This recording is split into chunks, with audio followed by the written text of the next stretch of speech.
12वीं की मार्कशीट में आपको मार्क्स कैसे दिखेंगे, how, I will tell you.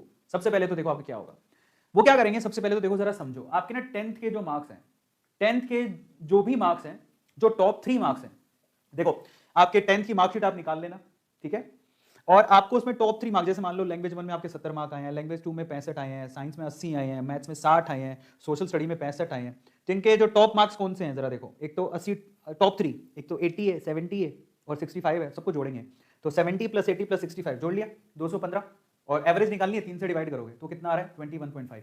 तो 10वीं के आपके जो टॉप 3 मार्क्स आए हैं 10वीं क्लास में मार्कशीट में टॉप 3 मार्क्स जो आए हैं वो लेंगे, उनका एवरेज निकालेंगे, एवरेज कितना आ रहा है 21.5, ये जोड़ेंगे, ठीक है। अभी रुको, अब ये 21 टॉप 3 मार्क्स जो एवरेज निकल के आ रहा है उसका 30% लेना है इनको, कंपोनेंट कितना है उसका 30%, तो वो आपकी मार्कशीट में जुड़ेगा। आ रहा है आपको समझ में?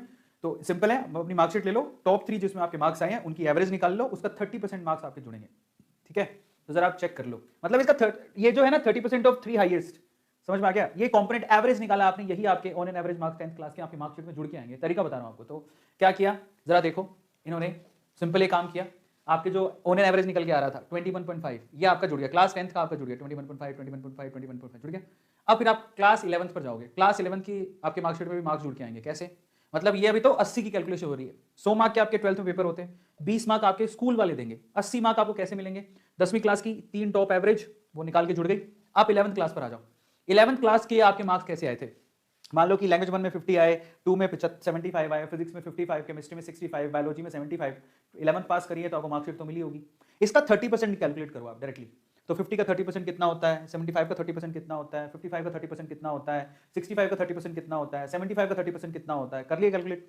अब ऐसा क्यों किया गया? क्योंकि ये सेम ही सब्जेक्ट आपके 12th में भी होंगे, तो जो आपने 30% कैलकुलेट किया यही आपके एक कॉलम में जुड़ेंगे, बस इसी का 30% आपको कैलकुलेट करके कॉलम में जोड़ना था, तो आपने जोड़ लिया। देखो ये सारे 11th के हर सब्जेक्ट का 30% जो है यहां जोड़ दिया, तो 30% वेटेज इसका जुड़ गया, 30% वेटेज इसका जुड़ गया। अब 40% वेटेज आपका 12th क्लास का, अभी तक 12th आप 12th क्लास में बोर्ड मेन एग्जाम को छोड़ के आपके बाकी एग्जाम तो हुए हैं स्कूल में, समझ में आता है, उसका 40% लेना है। तो ऑन एन एवरेज निकालना है, जो आपके यूनिट टेस्ट हुए हैं, टर्म एग्जाम हुए हैं, प्री बोर्ड हुए हैं, ठीक है, उनका एवरेज निकालना है बेसिकली, उसका 40% आपका कंपोनेंट ऐड होगा, ठीक है। ये आपका वो तरीका हो गया। तो जैसे मान लो आप 12th क्लास में आपके लैंग्वेज 1 में यूनिट सेल और सबके एवरेज निकाल के 55 मार्क्स बन रहे हैं, इसके अंदर 77 बन रहे हैं, फिजिक्स में 63 बन रहे हैं, केमिस्ट्री में 80 बन रहे हैं, बायोलॉजी में 76 बन रहे हैं। अब ये जितने भी मार्क्स उसका 40% लेना है, 30 नहीं 40%, ये 40% है, ध्यान रखना। सो दिस इज 40%, करेक्शन कर देता हूँ।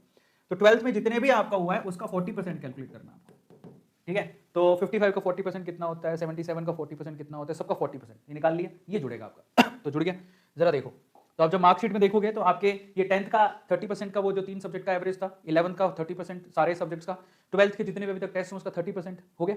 आप सबको जोड़ो, इनको जोड़ो, कितना आ रहा है 59, इसको जोड़ो कितना आ रहा है 75, जोड़ते जाओ 63 73 75, ये कितने में से 80 में से। ये आपको कहां से मिले हैं? ये आपको स्कूल से मिलेंगे, आपको प्रैक्टिकल से, या स्कूल में, स्कूल के भी हाथ में 20 नंबर होते हैं ना, तो ये वो नंबर है आपके, एक टेस्ट तो होगा जो भी हुआ है आपका, ठीक है, उसमें जो भी आपके नंबर आए हैं वो मतलब स्कूल से जो 20 मार्क का जाता है वो वाला सीन है। तो आप सबको जोड़ दो, 59 प्लस 19 78, 75 पर 18 93, इस तरह से सबको जोड़ दिया, तो ये आपके फाइनल मार्क्स हैं। ये इस तरह से होगा, ये सारे सारे फाइनल मार्क्स हैं, टोटल आया 439, ठीक है। लेकिन इसमें स्कूल के पास एक मान लो कि देखो, अगर किसी ने कोई एग्जाम मिस कर दिया 11th में, या फिर अच्छे नंबर उसमें नहीं यार, आपको लग रहा है कि यार मतलब अच्छा आपने नहीं किया लेकिन आप डिजर्व करते थे, आपने फिर दोबारा भी एग्जाम नहीं दिया उसका, तो इन दैट केस स्कूल के पास एक लिबर्टी है, एक फ्रीडम है, ठीक है। School result committee must give marks criteria, उसके पास एक थोड़ी बहुत लिबर्टी है। अगर किसी ने अच्छा नहीं किया 10th क्लास में, मान लो लड़का बहुत अच्छा है लेकिन 10th में अच्छा नहीं कर पाया, तो उनके पास थोड़ी सी लिबर्टी है कमेटी के पास, वो मार्क्स क्राइटेरिया सेट करके उसके मार्क्स थोड़े बहुत एडजस्ट कर सकती है, ठीक है। स्कूल की अथॉरिटी के पास ये फ्रीडम रहेगी, है ना। कई बार प्री बोर्ड नहीं देता कोई, क्योंकि आजकल प्री बोर्ड हम लोग देते नहीं है, कई बच्चे नहीं देने जाते तो मार्क्स कट गए, तो स्कूल के पास इस केस में अथॉरिटी है। तो स्कूल को क्या करना है basically, last 3 years performance is the reference, last के 3 साल की परफॉर्मेंस स्कूल की रेफरेंस बन सकती है in that case.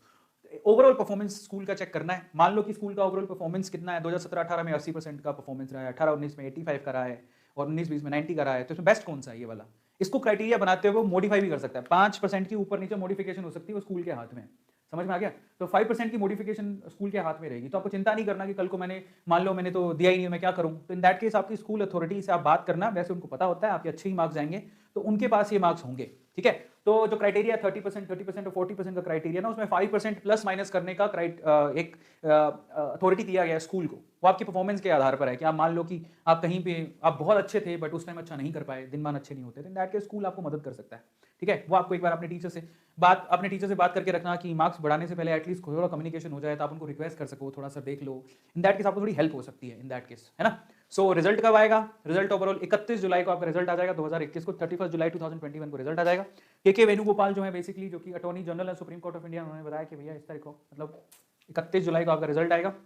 And finally अगर फिर भी आप इस पॉलिसी से सेटिस्फाई नहीं, आपको लगता है यार ये बहुत ही हेडेक वाला काम है, इन दैट केस आपके पास द क्विंट से लिखा हुआ है, if you don't want to assessment this assessment, अगर आपको पसंद नहीं है, appearing for the Union Government Attorney General of India K.K. Venugopal on Thursday told the Supreme Court that students who are not satisfied with the assessment done based on the policy will be given an opportunity to appear the examination to be conducted by the board and conditions are conducive for holding the examination। तो ये attorney general ने बोला कि अगर कोई satisfy नहीं है तो उसको फ्रीडम होना चाहिए कि वो अपना एग्जाम दे सके। तो आपके पास फ्रीडम है, अगर आप मान लो तसल्ली नहीं है, आपको बोले कम लग रहे हैं नंबर, तो you can give the exam. ये अथॉरिटी मतलब ऐसा बोला गया कि ऐसा करो, शायद हो भी जाएगा।